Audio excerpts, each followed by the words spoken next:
Evet, her şeyden önce açığa çıkan bu büyük iradeyi selamlamak lazım. Hakikaten dünyanın her yerinde bu irade açığa çıktı. Özellikle Kuzey Kürdistan'da açığa çıkan iradeyi tekrar tekrar selamlamak lazım. Büyük bir iradeydi, büyük bir güçtü ve bir kez daha şunu kanıtladı bu irade. Bu güçlü irade teslim alınamaz. Bu bir kez daha bence bütün dünya kamuoyuna bu mesaj en güçlü haliyle verilmiş oldu. Bu anlamıyla çok çok kıymetliydi ve değerliydi. E, Yani herkesin üzerinde hesap yaptığı, herkesin bittiği, artık kitle gücü yok, direnme gücünü yitirdi diye tarif ettiği bir hareket ve bir halk yapısından bahsediliyordu. Bunu çok uzun süredir birileri çok güçlü bir dille ifade etmeye çalışıyordu. Ama Rojava'da açığa çıkan bu güçlü irade bütün bu manipülasyonları da yerle bir etmiş durumda. Bu açıdan bu tarihi günleri Kürdistan tarihine, Kürtlerin tarihine ve Kürtlerle dayanışma içerisinde olanların tarihine altın harflerle yazmak gerektiğini ifade etmek istiyorum başlangıçta. Dediğim gibi büyük bir direniş ve büyük bir başkaldırıydı zulme, işgale karşı. Her yerde bu mesaj en güçlü haliyle verildi ve yeni bir başlangıcın kapısı aralarında açıldı. Sizin de ifade ettiğiniz gibi evet, yeni bir tarih sahnesi Kürtler açısından açıldı. Yeni bir kapı aralandı ve Kürtler yine dostlarıyla birlikte dünyanın her yerinde bütün güçlere, bütün emperyal güçlere, yerel faşist güçlere bu konuda baş eğmeyeceğini, o güçlü iradesiyle özgürlüğünün ve mücadelesinin arkasında olacağını ifade etti, gösterdi. Bundan sonra da bu hattan vazgeçmeyeceğinin parametrelerini hep beraber gördük. Evet, yarın Rojava ile Dünya Dayanışma Günü biliyorsunuz.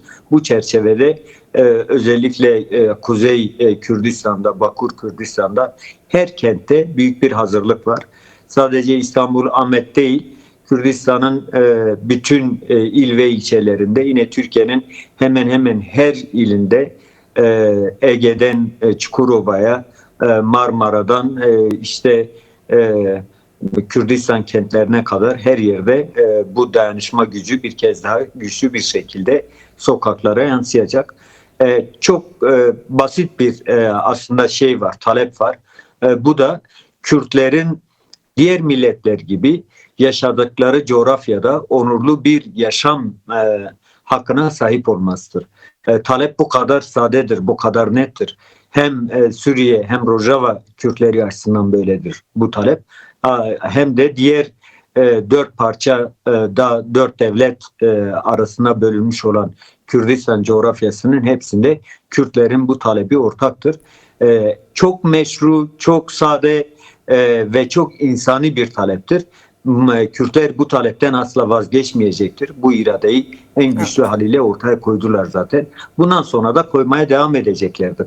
Saldırı kimden gelirse gelsin, kim Kürtlerin varlık gerekçelerine kastederse etsin, Kürtler bulundukları bütün coğrafyalarda, dünyanın her yerinde kendi iradesini, kendi özgürlük taleplerini haykırmaya devam edecektir. Bu fotoğraf çok net bir şekilde açığa çıkmıştır.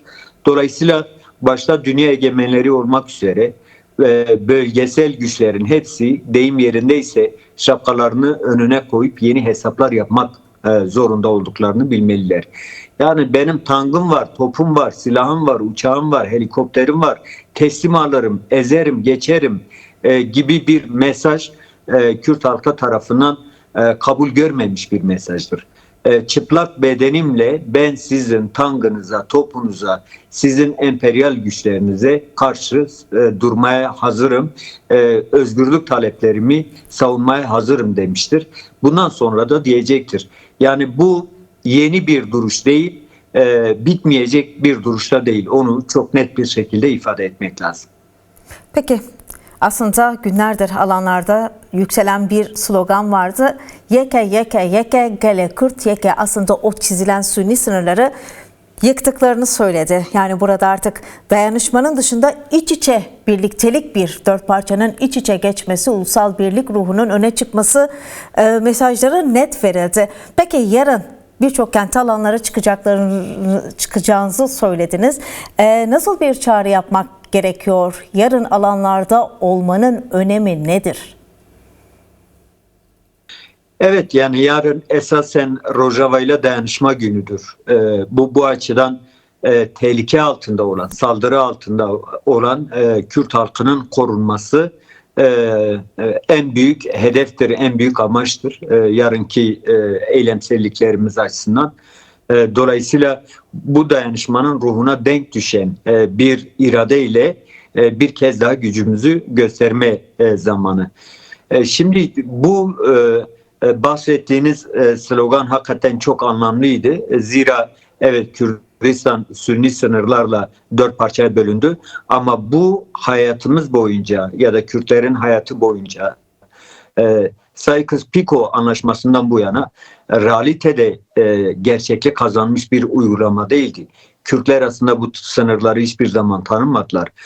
Sürekli bu sınırların dışında bir yaşam için hem mücadele ettiler hem de aslında yaşadılar yani. Kürtler birbirleriyle akrabalık ilişkilerini bitirmedi. Kürtler birbirleriyle siyasal ilişkilerini bitirmedi bu sınırlar vesilesiyle. Dolayısıyla Kürtler evet Sünni sınırlar çizilse de her yerde o ruhsal birliği taşıdılar ve kendi sosyal yaşamlarına da yansıtmaya çalıştılar. Zor oldu, problemli oldu. Bahsettiğimiz güçlerin, devletlerin saldırılarına yoğun bir şekilde maruz kaldılar. Mesela Roboski bunlardan çok trajik bir örnektir. Hepimizin yakın süreçte yaşadığı bir örnekti. Ama Kürtler canları pahasına bu ilişkilerini devam ettirdiler, devam ettirmeye çalışacaklar. Dolayısıyla yarınki bu gösteriler, bu eylemsellikler aslında bu anlamsızlığın bir kere daha dışa vurumudur. Kimse bundan korkmasın, kimse bundan çekinmesin. Kürtlerin birliği Türklere, Araplara, Farslara zarar değil, tehdit değil. Kürtler kendi komşularıyla barış içerisinde yaşamayı bilen bir halktır. Bunun arzusundadır. Başka bir talebi söz konusu değildir. Bu açıdan yarınki eylemselliklerimiz en meşru haliyle ve en kitlesel haliyle bu mesajı içerecektir. Biz yaşadığımız coğrafyada barış, kardeşlik ve eşitlik temelinde, diğer halklarla bir arada yaşama temelinde taleplerimizi yansıtacağız. Tekrar ifade edeyim. Bu talep, bu irade başka halklara düşmanlık, başka halklara zarar getirme ya da tehdit unsuru değil, tam tersine barışın, bir arada yaşamanın mesajını içerecektir.